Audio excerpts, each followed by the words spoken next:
Mario Vargas Llosa, nuestro premio Nobel de Literatura, recibió a Clara Elvira Ospina, directora general de América Televisión, y le concedió una entrevista exclusiva. Hablaron sobre su más reciente publicación titulada Cinco Esquinas. No es frecuente encontrar calles con 5 esquinas. No es frecuente llegar a los 80 años vital, productivo y recién enamorado. Pero ocurre. Con evidente ilusión, el Nobel Mario Vargas Llosa habla con Cuarto Poder desde su casa de Madrid sobre su nueva novela, Cinco Esquinas, su nueva vida y la política peruana. Empecemos por Cinco Esquinas. En primer lugar, varios personajes salen de allí. Hay un hecho central de la novela que ocurre en Cinco Esquinas. Y también porque Cinco Esquinas es un poco un emblema, un símbolo de lo que es el Perú, de lo que es Lima, un mundo que en algún momento fue muy importante. Cinco Esquinas fue, digamos, el eje de la vida colonial.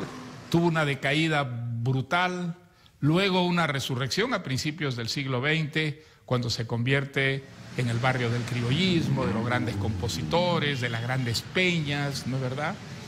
Y luego pues vuelve a sufrir otra vez una caída terrible por la violencia, por el narcotráfico, por la prostitución. Creo que esas subidas y bajadas de alguna manera son como el símbolo de la historia del Perú. Y por otra parte el nombre me gustó mucho. Me gustó mucho la idea de algo tan anómalo como son cinco esquinas. Lo normal es que haya 4 esquinas en las encrucijadas de las calles. Eso de 5 esquinas parece una rareza. Estamos en Cinco Esquinas, el punto central de Barrios Altos, en donde se desarrolla buena parte de la historia de esta novela. Aquí vive la Retaquita, una periodista que es fundamental para desenredar la trama de la novela. Ella salva al periodismo, ¿no es verdad? Esa inmundicia en la que está hundido el periodismo por culpa de la dictadura. De pronto, me dio un acto de gran coraje, arriesgando mucho, pues ella lleva a cabo una acción que es como redentora, ¿no? Es redentora de su profesión, de su oficio y desde luego de lo que ha sido su participación en el amarillismo periodístico, ¿no? ¿Por qué se fue al tema de los diarios chicha, de la desprestigio? Porque yo de creo la que gente? fue bastante original en la dictadura de Fujimori. Las otras cosas no eran nada originales, la corrupción, la violencia, los crímenes, en fin, todo eso es lo normal en una dictadura. Pero la utilización que se hizo del periodismo chicha, del periodismo amarillo, del periodismo escandaloso, que fue en muchos casos no solamente subvencionado, ¿no es verdad?, por el régimen, sino creado con el objeto de intimidar, de castigar a los adversarios, a los críticos, con el escándalo, con el descrédito, con escándalos personales, familiares, muchas veces, digamos, descubiertos y muchas veces inventados, ¿no es verdad? Porque era un periodismo que era también muy calumnioso. En Cinco Esquinas, Vladimiro Montesinos es definitivo, pero no protagonista. Es un personaje que a mí me fascina muchísimo, porque a través de él, en cierta forma, se expresa todo el horror que representa una dictadura para un país.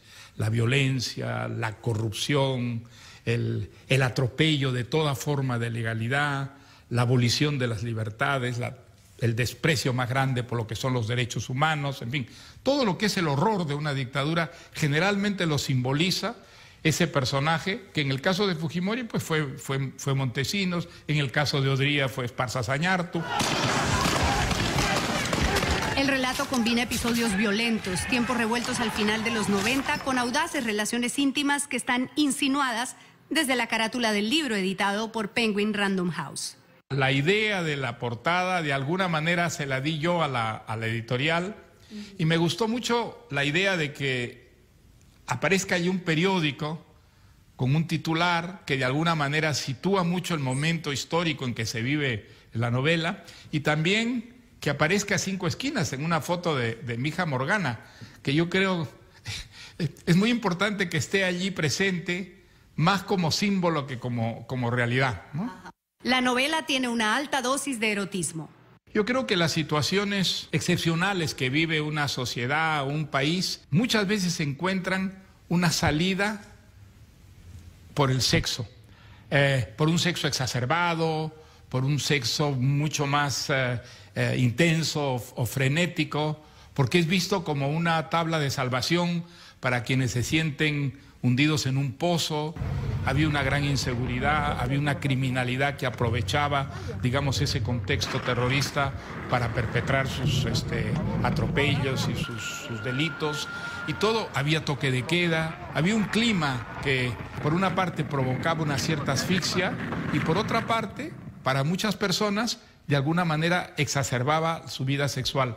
Creo que eso es lo que representa esta curiosa, porque ninguna de las dos es homosexual, las dos son más bien, diríamos, personas totalmente conformes y agradecidas de tener la vida sexual que tienen y sin embargo viven una experiencia insólita en sus vidas, yo creo que empujadas un poco por el ambiente de gran tensión, de gran inseguridad, de gran incertidumbre que se vive en ese momento en el Perú, ¿no? Y hablando del sexo, pues hay también unas escenas de sexo comunitario, digamos, escenas de trío y perspectiva de cuarteto. ¿No teme de alguna manera escandalizar a ciertos lectores tradicionales de su obra? Bueno, quizá todavía haya gente que se escandalice, pero yo creo que queda muy poca. La publicación de Cinco Esquinas coincide con su cumpleaños número 80 y con el primer año de su nueva relación sentimental con Isabel Preisler. Él luce feliz y lo ha declarado varias veces.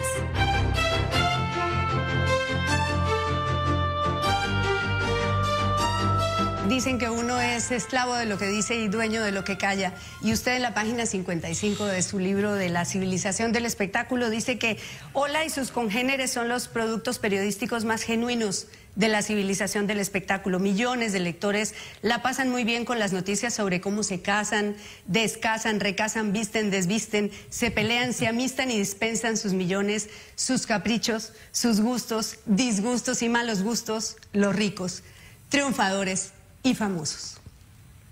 ¿Cómo se siente ahora como protagonista de las portadas de la revista Ola? Bueno, es la civilización de nuestro tiempo. No las he pedido yo, esas portadas, como usted se puede imaginar. He tenido que resignarme a ellas porque, desgraciadamente, pues, entre las personas que usted ha citado, en lo que acaba de leer, cita usted a los famosos. Bueno, famoso quizás es una palabra un poco excesiva, pero yo soy conocido. Más conocido de lo que me gustaría a mí, y eso hace que en torno a mí se despierte una curiosidad que, desde luego, a mí me encantaría evitarla. Y me encantaría no salir en las portadas, me encantaría no tener fotógrafos a veces apostados en la puerta de mi casa o en la puerta de la casa de Isabel, ¿no? Si yo pudiera elegir, evitaría todo eso. Como no lo puedo evitar, pues lo tomo con espíritu deportivo, no le doy ninguna importancia. ¿Espero llegar así a los 80? Pues mire, creo que estoy llegando mejor de lo que yo esperaba. Cuando uno es joven, 80 años parece algo horrible, ¿no es cierto? Eso parece la catacumba ya. Pues no, mire, he llegado a los 80 años y estoy vivo, y espero estar vivo hasta el final. Lo que me gustaría, eso sí, hasta el final, mantenerme vivo, no morirme en vida, que creo que es lo peor que le puede pasar a una persona. La novela también coincide con la campaña presidencial en Perú. ¿Es realmente una coincidencia? Cinco Esquinas habla del tiempo final del gobierno de Alberto Fujimori, de la dictadura fujimontesinista. Dice Mario Vargas Llosa que no lo hizo coincidir con el tiempo de la campaña electoral, pero es inevitable hablar con él de política. Eso será más adelante, aquí, en Cuarto Poder. Será más adelante aquí en Cuarto Poder y en la sección de Voto 2016. Mientras tanto, hacemos una pausa y regresamos con más.